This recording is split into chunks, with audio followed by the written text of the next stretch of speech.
Барлықтарыңызға сәлем оқушылар, қалдарың қалай? Сабағымызды жалғастырамыз. 43-ші сабақ. Бүгін біз балалар екі затты салыстырған кезде сөзді қалай құрайтынымыз жайлы үйренетін боламыз. Мысалы, екі затты салыстыратын болсақ, балалар біз сөз соңына мынандай er деген екі әріп қосады екенбіз. Бірақ егер сөз қысқа болатын болса, бірінші бір мысал келтірейін. Мысалы, fast. Fast сендер білесіңдер, тез деген сөз.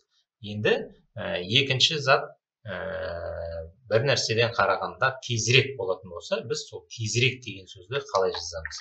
Міне осы fast деген сөздің соңына er деген екі әріп қоя салады екен. Бірақ қараңыздар, fast деген бұл жерде бірақ дауысты әріп тұр, сөз қысқа бірақ дауысты әріп бар. Сол үшін де осындай қысқа сөздерге біз fast, faster деп соңына er қоса салады екен. Мысалы, old деген мысалы кәрі, ескі деген мағыналарды білдіреді.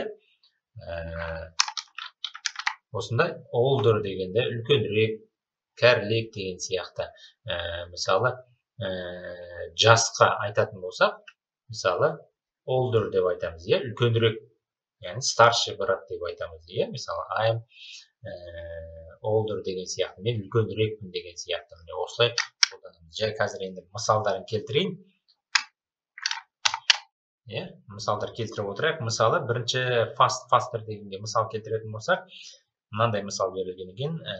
Ол саған қарағанда тезірек жүгіреді. Тура қалай не аламыз біз? Сөйлемді қалай құрамыз? Яғни ол тезірек жүгіреді деген сияқты бірінші есімдігімізді, содан кейін жүгіреді, жүгіру етістігімізді жазамыз. Бұл жерде present simple'да келіп тұр, яғни he болғандықтан бұл жерде не қоясамыз? S әрпін қосып жазады екен. Сонда he runs faster. Ол тезірек жүгіреді. Than you. Саған қарағанда. Than деген чем де орысшылықтың кезде чем деген сөз, яғни саған қарағанда ол тезірек жүгіреді екен. Енді ол менің старшая сестра дейді орысшылықта, үлкенірек әпкем дейді. Ең үлкен емес, ең үлкен орысша қазір қалай айтатынын көрсетеміз. Сенен үлкен болса, she is my older sister. Ол менің, она моя старшая сестра, яғни үлкенірек. Яғни саған қарағанда ол әпкең сенен үлкенірек, сол үшін де осындай older деп айтамыз, үлкенірек деген сияқты. She is my older sister. Ол менің әпкем дегенді білдіреді. Енді қараңыздар.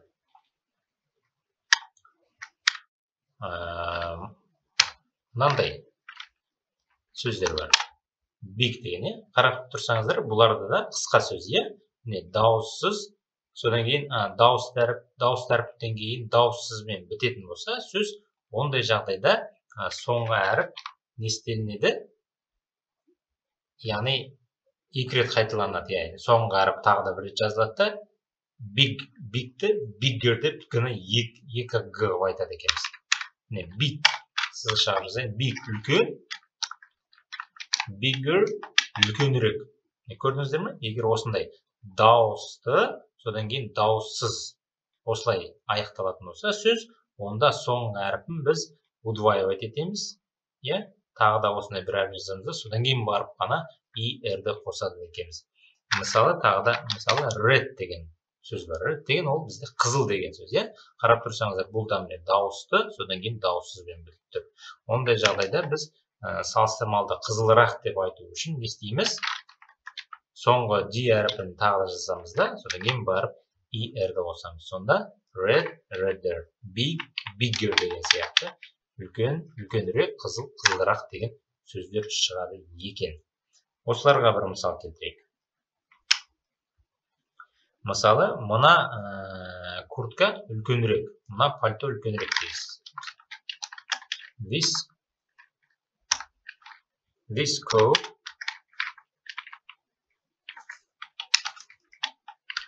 is bigger.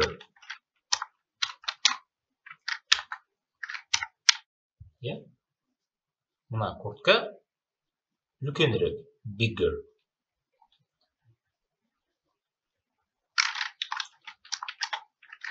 This one is redder.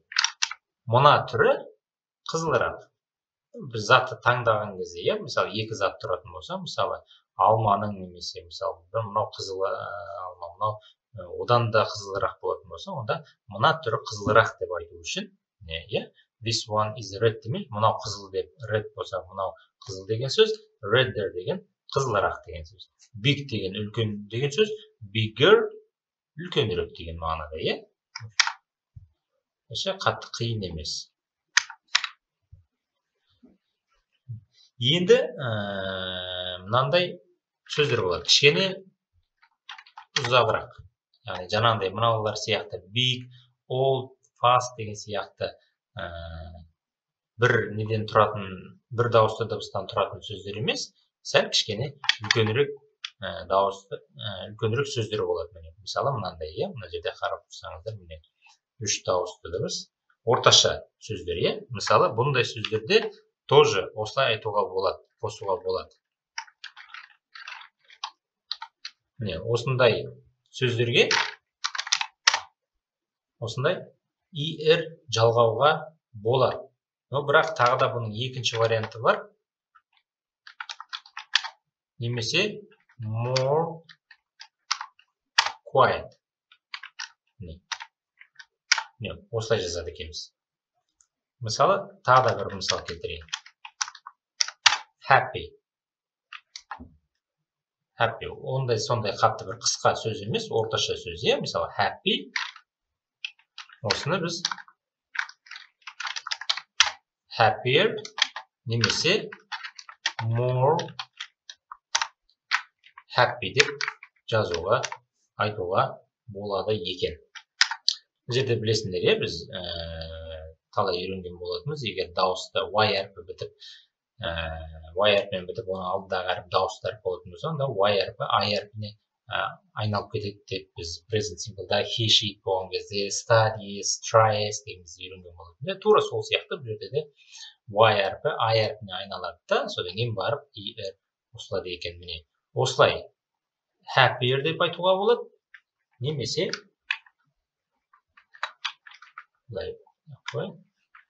more happy деп айтуға болады екен. Quieter деп те айтуға болады, немесе more quiet деп айтуға болады екен. Енді бұларға мысал келтіретін болсақ,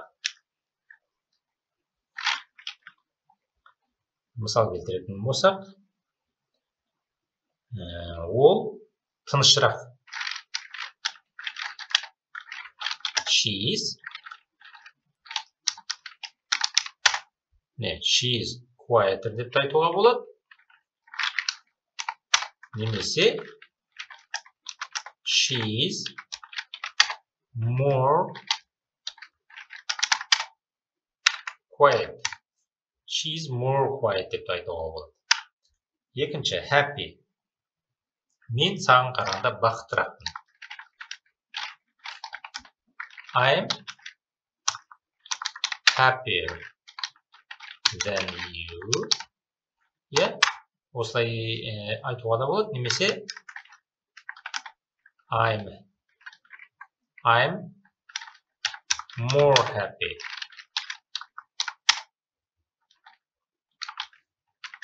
than you. Мен саған қарағанда бақыттырақпын. Көрдіңіздер ғой, осындай орташа сөздер келген кезде былай да айтуға болады, er мен айтуға да болады, немесе жалпы көп шатаспау үшін бірден осылай more quiet деп айтуларыңызға болады. Бірақ мынандай қысқа сөздер келген кезде, мысалы more big, more red деп бұлай айтуға болмайды. Тек қана осылай bigger, redder, older, faster деген сияқты осындай қысқа сөздері тек қана er қосып айтамыз. Ал одан сәл үлкенірек сөздерге осылай more'ды қосып айтуға болады. More деген, яғни көбірек деген мағынада деген сөз, иә? Яғни мынау біреусі тыныш болса, екіншісі көбірек тыныш деген сияқты. Біреусі бақытты болса, екіншісі көбірек бақытты деген мағынада айтылады. Яғни бақыттырақ деген сияқты мағынада келеді. Енді жаңағыдай бұдан да үлкен сөздер келетін болса, онда тек қана осы more деген сөзді қолданып қана айтады екенбіз. Мысалы, interesting деген, мысалы, қызықты деген сөздер бар, иә? Interesting деген сөздер бар. Тағы да мысалы, beautiful деген сөздер бар, мысалы. Көріп тұрсаңыздар, бұлар уже бірнеше, бір ғана дауысты емес, бірнеше дауысты дыбыстан тұрады, сөз өзі ұзақ, иә? Бұндай жағдайда тек қана біз more деген сөзді қолданып айтады екенбіз. Мысалы, мына кітап қызықтырақ деп айтатын болсақ, мысалы, interesting-гер деп айту ол қате болады. Сол үшін, this book is тек қана more арқылы айтамыз, иә? Көбірек қызықты деген сияқты. More interesting.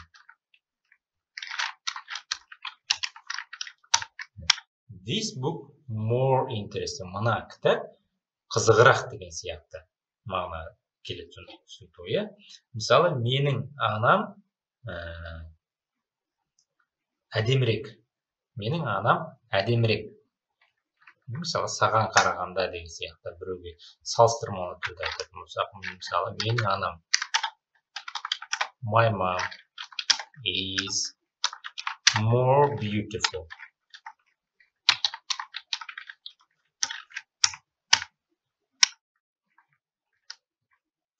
More beautiful. Түсінікті, иә, бұлар осындай ұзақ сөздер деген кезде тек қана осы more арқылы айтады екенбіз. Салыстырмалы түрінде қызығырақ, әдемірек деп айту үшін, иә?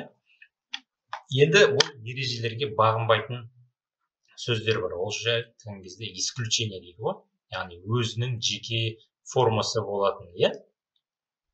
Мысалы, бізде мысалы have деген кезде, мысалы I have, you have, we have деп айтамыз да, he, she болған кезде has деп өзінің жеке формасы бар, иә?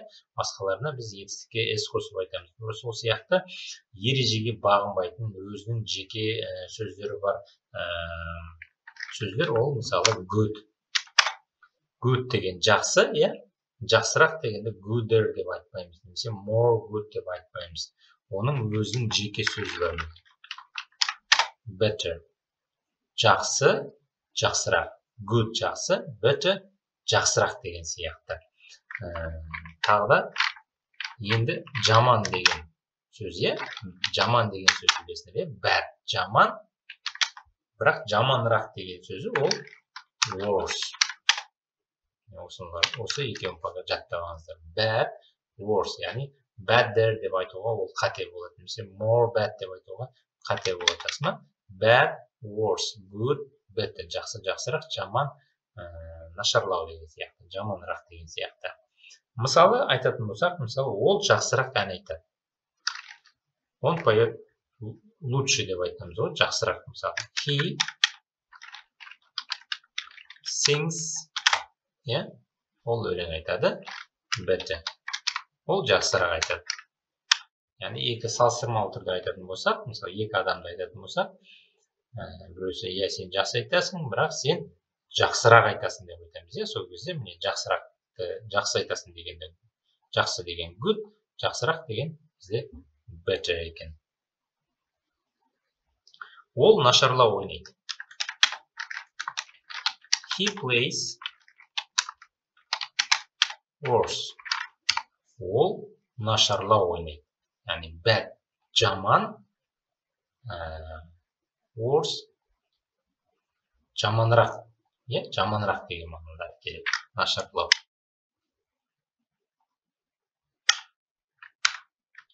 Енді мына сөздерді er қосып, more дегендерді қосып үйрендіңдер, иә? Жаманырақ деген сияқты екі салыстырмалы түрде айтатын болсақ. Енді осы салыстырмалы түрде айтқан кезде, оның біз бір нәрсе салыстырған кезде біреусі жақсырақ болады, біреу нашарлау болады деген сияқты. Солай айтамыз ғой, жақсырақ. Бірақ солардың ішінде ең жақсылары болады. Мысалы, бір затты айтамыз, ең күштісі деп айтамыз, ең осындай, ең тезі, ең мықтысы, ең қызықтысы деген сияқты. Сондай бізде қазақтарда ең деп айтамыз, самый деген сияқты.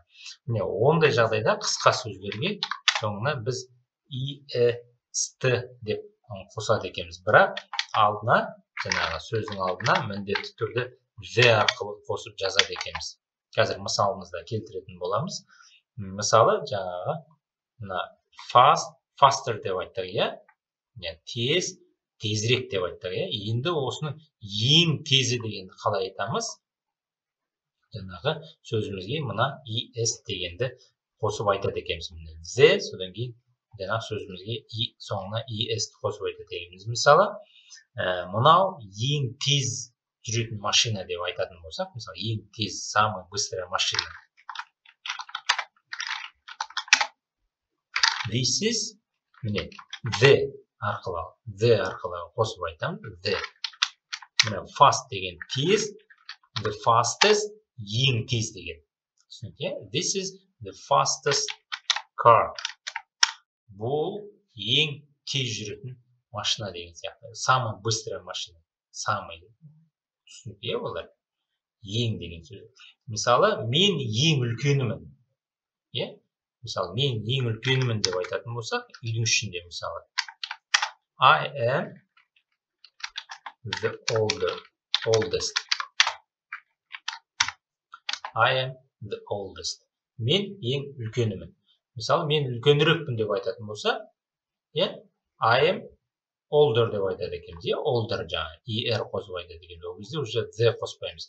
Мына s ең деп айтқан кезде, осы the арқылы жазады. I am the oldest. Мен ең үлкенімін. Немесе ол ең үлкені, he is the oldest деген сияқты. Ол менің үлкен ұлым деген сияқты. He is my oldest, the oldest son деген сияқты. Ол менің үлкен ұлым деген сияқты. Тағы да, мысалы, бір жаңа big деген өткен болады. Үлкен деген тағы да big. Bigger үлкенірек деп айтқан болады. Енді ең үлкені деген жаңа ереже бойынша қалай болады? Мысалы, мен ең үлкен тортты қалаймын. Я хочу самый большой торт деген сияқты. I want the үлкен big. Тура сондай мынандай қысқа сөздер дауысты, содан кейін дауыссызбен аяқталатын болса, онда жаңағындай екі соңғы дауыссыз әрпі тағы да жазылады, содан кейін бар est әрпі жазылады. I want the biggest cake. Мен ең үлкен тортты қалаймын, жегім кеп тұр деген сияқты. Я хочу самый большой торт деген сияқты. Түсінікті, biggest, ең үлкені.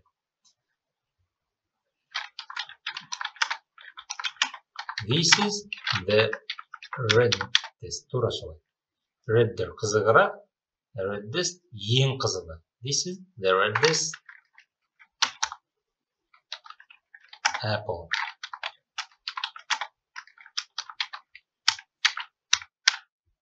Әлемдегі, мысалы.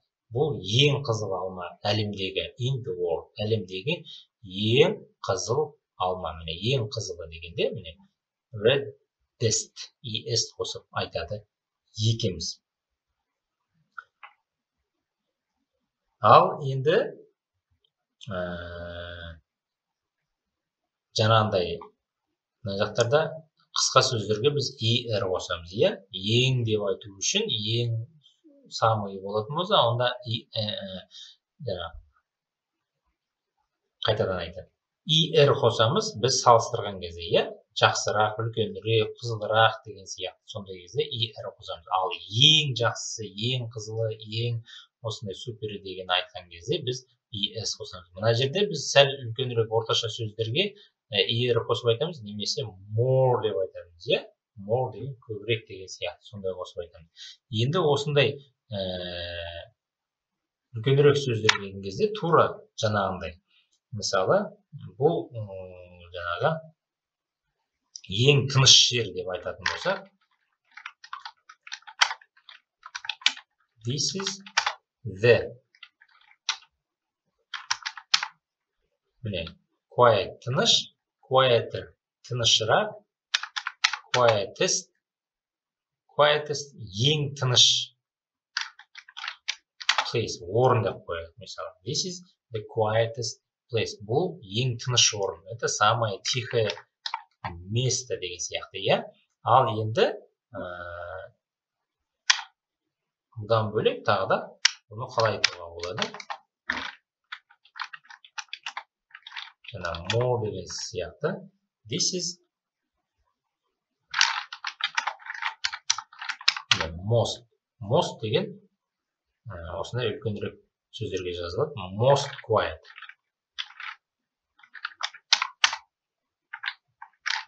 Place.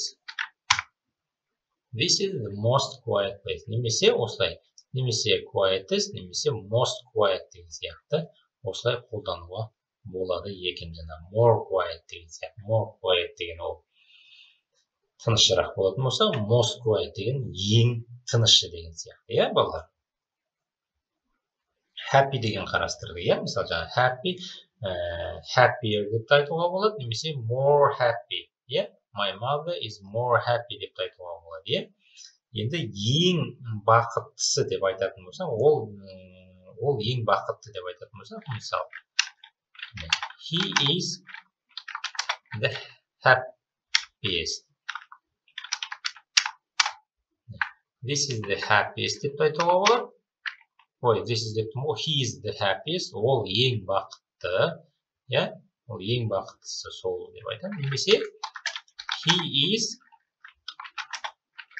the most happy. He is the most happy. Ол ең бақытты. Он самый счастливый деген сияқты. Ол ең бақыттысы. Ал енді жаңағындай үлкен сөздер болатын болса, иә? Мынау ең қызықты кітап деп айтатын болса, мысалы, this is the most.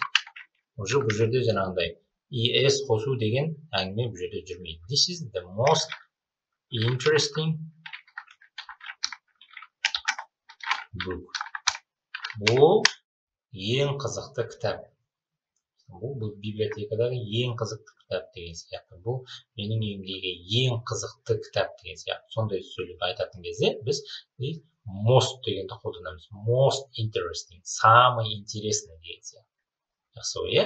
Мына жерде es, er деген қосу әңгіме бұл жерде жүрмейді. Себебі сөз ұзақ бірнеше дауысты әріптерден тұратын сөздерге осылай more немесе ең болса, ең күштісі болса, most деген сөз арқылы құрастырады екеміз. Мысалы, менің анам ең әдемі ана деген сияқты. My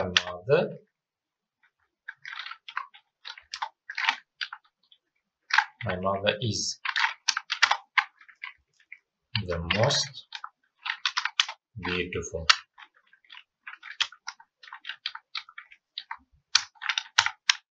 My mother is the most beautiful. Менің анам ең әдемі деген сияқты. Түсінікті, иә, балалар? Менің анам ең әдемі. Енді жаңағындай нелерге келетін болсақ, исключение деп айтқан боламыз. Иә, жаңағы good, жақсы, better, жақсырақ, ең күштісі деген бізде ол best. Бұл өзінің жеке өздерінің сөздері. Good, better, best. Бұларға уже most, more дегендер уже ондай әңгіме бұл жерде жүрмейді. Бұлардың өзінің жеке формасы бар екен. Жаман деген, нашар, bad, жамандау. Worse, нашарлау деген сияқты. Ең нашары, самый худший дейді ғой, мысалы. Сол ең нашарлауы worst болады екен. Мысал келтірейік. Мысалы, ол менің ең жақын досым деген сияқты. He is my best friend. Best friend, ең күшті, ең жақсы мысалы. Most good деп олай айтпаңдар, ол қате болады. He is my best friend. Ең жақсы, ең күшті досым деген сияқты, ең жақын досым. Самый лучший друг деген сияқты. Он самый лучший деп айтатын болса, he is the best деген сияқты айтамыз. Келесі, ол ең нашары, ең жаманы. Мысалы, ол ең жаманы деп анат тұрған затты айтатын болса, that is the worst. Бұл ең жаманы деген. Міне балалар, осымен 20 сөйлемімізді бітіріп, 20 мысалымен бітіріптік. Басынан бастап бір қайталап шығайық. Lesson 43. Fast, faster, тез, тезірек. Old, older. Кәрі-кәрілеу, үлкен, үлкенірек деген сияқты. He runs faster than you. Ол саған қарағанда тезірек жүгіреді. She is my older sister. Ол менің үлкенірек әпкем. Үлкен әпкем. Big, bigger, red, redder. Қызыл, қызылырақ. Үлкен, үлкенірек, қызылырақ. This coat is bigger. Мына куртка үлкенірек. This one is redder. Мына түрі, мына біреуі қызылырақ деген сияқты. Quiet, quieter, немесе more quiet. Тыныш, тынышырақ. Екі түрде айтуға болады. Quieter, немесе more quiet. Happy, happier, немесе more happy. Бақытты, бақыттырақ. She is quieter, ол тынышырақ. She is more quiet, ол тынышырақ. I'm happier than you. Мен саған қарағанда бақыттырақпын. I'm more happy than you. Немесе осылай. Мен саған қарағанда бақыттырақпын. Көбірек бақыттымын деп айтуға болады. Interesting, beautiful, үлкен сөздерді, онда this book is more interesting. Уже more деген сөздерді ғана қолданып қана айтылады екенбіз. Бұл кітап қызығырақ. My mom is more beautiful. Менің анам әдемірек. Исключениялар, ережеге бағынбайтын сөздер. Good, жақсы, better, жақсырақ. Bad, жаман, worse, нашарлау. He sings better. Ол жақсырақ ән айтады. He plays worse. Ол нашарлау ойнайды. Ал енді осылардың ең самые деп айтатын жағдайда, ондайда қысқа сөздерге біз es қосып айтады екенбіз, басына the арқылы жазылады. The арқылы қосып айтамыз. This is the fastest car. Бұл ең тез жүретін машина. I'm the oldest. Мен ең үлкенімін. I want the biggest cake. Мен ең үлкен тортты қалаймын. This is the reddest apple in the world. Бұл әлемдегі ең қызыл алма. This is the quietest place. Бұл ең тыныш жер. Бұндай сәл үлкенірек сөздерде тура жаңағындай екі түрлі айтуға болады. Es-ті қосып айтуға болады, немесе most арқылы айтуға болады. This is the quietest place. Бұл тынышырақ орын. This is the most quiet place. Most-ты қосқан кезде біз уже мына quiet-тың қасына ештеңе қоспаймыз. Er, es-ті деген онда ештеңе қоспаймыз. Себебі мына жерде уже most айтылып тұр. Яғни ең күштісі деген сияқты. Ең тыныш орын. Бұл ең тыныш орын. Это самое тихое место. He is the happiest. He is the happiest. Он самый счастливый деген сияқты. Ол ең бақытты. He is the most happy. Ол ең бақытты. Екі түрде жазуға болады. Ал енді бұдан да үлкен сөздерге уже тек қана most арқылы жазады екенбіз мысалы. This is the most interesting. Бұл ең қызықты кітап. Это самая интересная книга. My mother is the most beautiful. Менің анам ең әдемі. Исключениялар good, жақсы, better, жақсырақ, best. Ең жақсы, лучший. Bad, нашар, worse. Нашарлау, worse, ең жаманы, ең нашар. He is my best friend. Ол ең күшті менің досым. Ол менің ең күшті досым. Ең жақын досым деген сияқты. That is the worst. Бұл ең нашар. Бұл ең жаманы деген мағына. Мінекей балалар, сендерге сабақ түсінікті болды деген ойдамын. Олай болса, осымен сабағымызды аяқтаймыз. Барлықтарыңызға сәттілік, сау болыңыздар.